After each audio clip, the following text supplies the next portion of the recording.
Уақыт өтті, кеш қалдым демеңіз. Абай 29-шы қара сөзінде қазақ мақалдарының ішінде не құдайшылыққа, не адамшылыққа жарамайтындар да бар дейді. Сондай мақалдардың бірі 30-да орда бұзбасаң, 40-та қамал алмассың деген сияқты шектеу. Өкінішке қарай біздің қоғамда адамдарды белгілі бір қалыпқа, стандартқа бұғаттап тастайтын осы сияқты психологиялық кедергілер жетерлік. Яғни адамдар белгілі бір жасқа дейін карьера жасау, ғылыми жаңалық ашуы, кәсіп дөңгелетуі, тағы басқа жетістіктерге жетпесе, кейін бәрі кеш дейтін ұғым. Тіпті адам санасына сіңген мөлшерлі жастан кеш қалсаң, сізге уақыт өткен тауар сияқты мүсіркей қарайды. Мұндай көзқарас салдарынан адамның талабы мұқалып, санасы күйзеліске ұшырап, депрессияға түсіп кетуі әбден мүмкін. Нәтижесінде жаңалыққа ұмтылып, тың мүмкіндіктер қарастыруға, талпыныс жасауға, кәсіп үйренуге, ең бастысы өмірін мәнді де сәнді етуге тырыспайды. Мына әлемде 8 миллиардқа жуық адам болса, сол адамның бәрі бір-біріне әсте ұқсамайды. Олардың қабілеті, мүмкіндіктері, өскен ортасы, алған білімі мен тәрбиесі, көзқарасы да сан алуан. Сондықтан да олардың белгілі бір өмірлік межені бағындыруға қызығушылығы да әртүрлі болады. Менің айтарым, мейлі қай жаста болсаңыз да, өміріңізді бұрынғыдан да қызықты, мәнді, мазмұнды етуге тырысыңыз. Ол үшін өзіңізді өзгелермен салыстыруды доғарыңыз.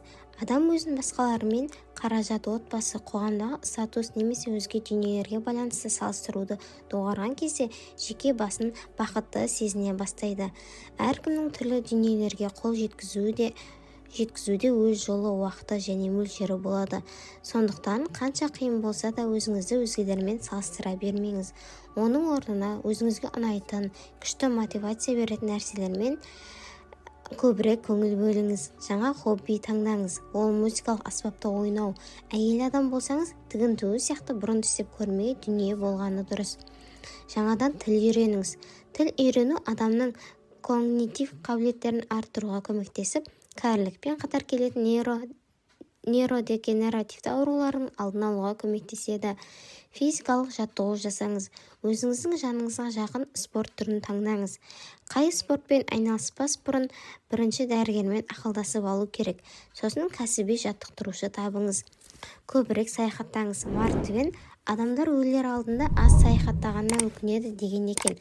Мүмкіндігіңіз болмаса шетелге саяхаттау міндетті емес.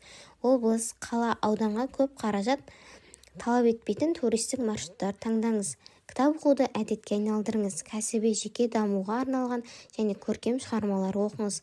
Кітап оқу адам миының жұмысын жақсартып, есте сақтау қабілетін дамытады. Сапалы курстар мен семинарларға қатысыңыз. Тамақ пісіріп үйреніңіз. Әсіресе өзіңізге бұрын таныс емес, жеп көрмеген түрлі ұлттар тағамын пісіріп үйреніңіз. Жас ұлғайған сайын адамның метаболизмі төмендейді. Сол себепті жейтін тағамыңыз мейлінше пайдалы болғаны жөн. Күнделік жазыңыз. Адам жасы ұлғайған сайын есте сақтау қабілеті төмендейді. Ал күнделік жазу толғаныстарыңызды тұрақты түрде қағазға түсіру адамның есте сақтау қабілетін арттырып, стресс пен депрессияны жеңуге көмектесіп, менталды саулығыңызға пайда әкеледі.